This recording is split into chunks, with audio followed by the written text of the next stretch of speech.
Estaríamos entrando na era da extinção dos zoológicos. Fica aí que eu te conto. Eu sou Matheus Croco, você está assistindo um vídeo aqui no Não Seja Indiferente. Então roda a vinheta. E aí, meus queridos, tudo bem com vocês? Eu espero que sim, porque eu hoje acordei com uma notícia assim maravilhosa. Eu não preparei nada, eu simplesmente peguei a câmera, liguei, coloquei aqui na minha frente pra gente bater um papo de uma notícia que eu recebi vindo lá da minha cidade natal, Limeira, no interior de São Paulo. Essa notícia que me deixou assim bem esperançoso foi que o zoológico da cidade estaria passando por algumas mudanças a fim de se preparar para uma recomendação do próprio Ministério Público, uma ordem que virá de cima para baixo, palavras do próprio secretário de Meio Ambiente da cidade, onde estaria sendo orientado, por hora está sendo orientado, mas pode ser que venha através de uma determinação judicial, que as cidades tenham um centro para lidar com a fauna. Eu não sei direito se a cada cidade vai ter que ter o seu, eu só sei que o zoológico de Limeira pode se transformar em um local de SOS para animais silvestres. SOS Animais Silvestres. Para te contextualizar, esse zoológico ele ficou fechado por muito tempo numa área central da cidade, assim, sem sol, uma área toda cagada. E recentemente ele foi transferido para uma área no Horto Florestal. Foi reinaugurado. E este novo zoológico, ele já foi alvo, assim, de inúmeras manifestações, inclusive minhas. Pois eu acredito que o conceito que envolve essas entidades não é compatível com aquilo que a sociedade busca: igualdade e justiça. Mas diferente do que muitos ainda defendem sobre os zoológicos, que você tem que saber mais, que você tem que ter uma experiência para poder falar a respeito, conhecer os bastidores, a equipe e por aí vai.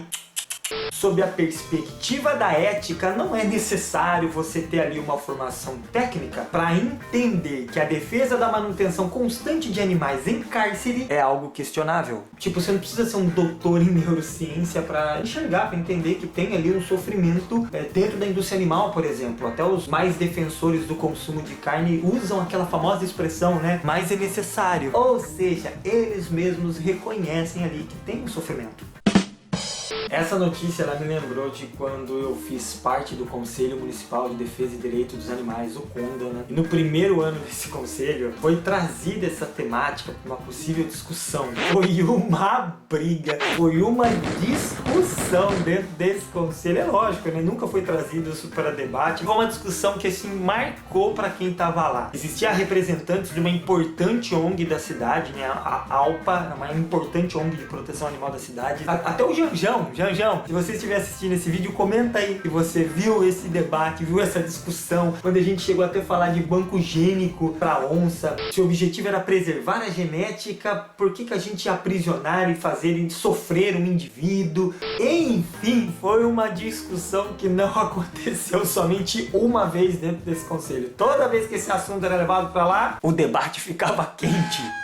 Mas acredito eu que isso faz parte do amadurecimento do debate sobre aquele assunto. E por isso a minha surpresa e a minha felicidade em receber essa notícia logo de manhã. Mas antes da gente continuar, existem alguns pontos que eu gostaria de esclarecer. Os zoológicos, eles realmente fazem esse trabalho de resgate, de recebimento de animais de apreensão ou que estão perdidos nas cidades? Eles fazem esse tipo de trabalho? Os zoológicos respondem a alguns chamados, eles atendem algumas ocorrências, mas devido à grande demanda, por causa do trabalho da manutenção dos animais já residentes, animais esses que não tem nada a ver com esse rolo, santuários e as ONGs estão assim, ó, lotados. Eles são os primeiros a serem chamados, porque por mais dificuldades que essas entidades possuem, este é o seu principal objetivo. Muito diferente dos zoológicos, que possuem um dos seus principais pilares, a exposição para o entretenimento.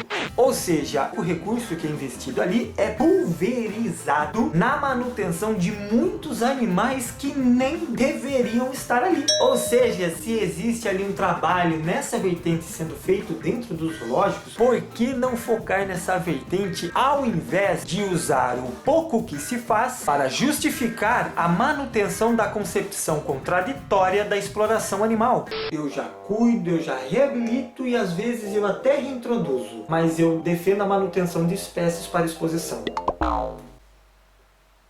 Por quê?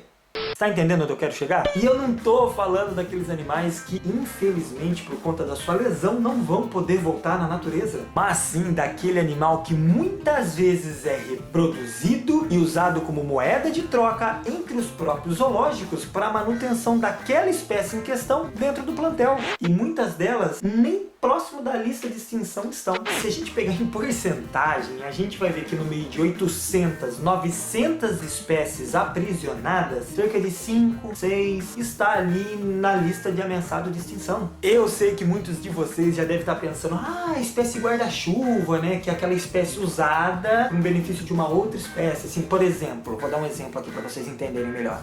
Vamos manter o elefante aqui, porque com a visibilidade que esse zoológico vai ter, com a destinação de recurso por causa desse elefante, por causa das visitações, por causa desse elefante, nós vamos conseguir manter passarinho amarelo pequeno. Então a gente usa o elefante como uma ferramenta para viabilizar esse projeto de preservação. Mas isso, se a gente parar para pensar, só mostra a ineficácia da nossa educação ambiental. Porque se a população que recebe essa educação ainda não conseguiu entender a importância de se preservar, ou seja, a gente tem que usar o sofrimento de um outro animal para que isso aconteça, nós precisamos melhorar a nossa abordagem de educação ambiental. Mesmo não sendo do interesse do animal ser ali o salvador da espécie, ficar preso pro resto da vida para salvar a sua espécie, lembra sobre a ética, sobre a perspectiva do animal, porque é ele ali que está sendo privado em nome de algo que ele na verdade não escolheu. Eu te respondo por que esses animais raros são ali mantidos em zoológicos espalhados pelo Brasil, ou melhor, pelo mundo, pelo atrativo da exposição. Eu sei que ficou confuso, eu vou te dar um exemplo para você entender melhor. Nós temos um macho, nós temos uma fêmea desse pássaro raro que não podem voltar para a natureza. Então eles são aproximados, eles são colocados juntos para reproduzir. Mas o que aconteceria com esse filhote? Ele voltaria para a natureza ou ele iria ser mantido dentro do plantel? Já pensou quantas pessoas viriam somente para ver esse filhote dessa espécie rara? Será que outros zoológicos também não iriam se interessar por ter em seu plantel ali um filhote, um exemplar desses indivíduos para atrair mais visitações? Agora eu entendi! É por isso que a gente deve abandonar, desapegar desse fundamento chamado zoológico, pois esse termo já é culturalmente cunhado e muito bem definido como um local onde animais são expostos como numa vitrine. Então, para você conseguir entender mais ou menos aonde eu quero chegar, esse conceito ele traz consigo um desejo que sobrepõe ao interesse dos animais. Por isso que a gente tem que desapegar desse conceito, aproveitar somente aquilo que realmente pode ser melhorado e que vise em primeiro plano o bem-estar dos animais, independente dos nossos interesses. E por isso esses locais precisam deixar de ser zoológicos, largar essas amarras que prendem a esses conceitos e se transformarem em algo realmente novo. E eu fiquei assim muito feliz de saber que a minha cidade já está se preparando para esses novos horizontes. Então olha, os meus parabéns a todo mundo que estão à frente desse começo dessa mudança, né? Eu acredito que é o secretário de meio ambiente, o Paulo Trigo, o veterinário do zoológico, o Danielo. De verdade, parabéns. E eu sei que existe muitos profissionais dentro dessas entidades chamadas zoológico que não vão muito com a minha cara, principalmente pelo fato de eu sempre me posicionar contra os zoológicos há muito tempo e que com certeza eles estão aí assistindo o vídeo para pegar todos os escorregãozinhos que eu tô dando aí e atacar o pau no comentário. Mas enfim, como sempre foi dito, a mudança vai chegar, ela vai acontecer. Então vamos deixar ali o nosso ego, o nosso orgulho um pouco de lado e vamos pensar na real possibilidade da gente finalmente dar um grande passo no reconhecimento dos direitos dos animais. A era dos zoológicos pode estar chegando ao fim e quem mais ganhará com isso são os próprios animais. Já pensou os zoológicos do Brasil, do mundo se transformando em centros de reabilitação, de resgate, de triagem de animais silvestres? O potencial que isso seria para a recuperação da fauna livre que tanto sofrem com a ação do homem? Caramba! Enfim, a gente amadurece, a gente aprende, a gente se questiona, afinal nós estamos aí numa longa jornada de aprendizado. E para isso acontecer, eu aqui, você aí, nós temos que repensar os nossos hábitos, rever os nossos conceitos para mudar, fazer alguma coisa, só não seja indiferente. Cara, o vídeo ficou um pouco longo, mas não tem problema. Olha, de verdade, acho muito bacana essa ideia. Tomara que ela caminhe a passos largos, porque isso será um grande avanço para os animais que tanto necessitam de espaços profissionais, estruturas, recurso e investimento para serem capazes de voltar para o lugar que eles nunca deveriam ter saído.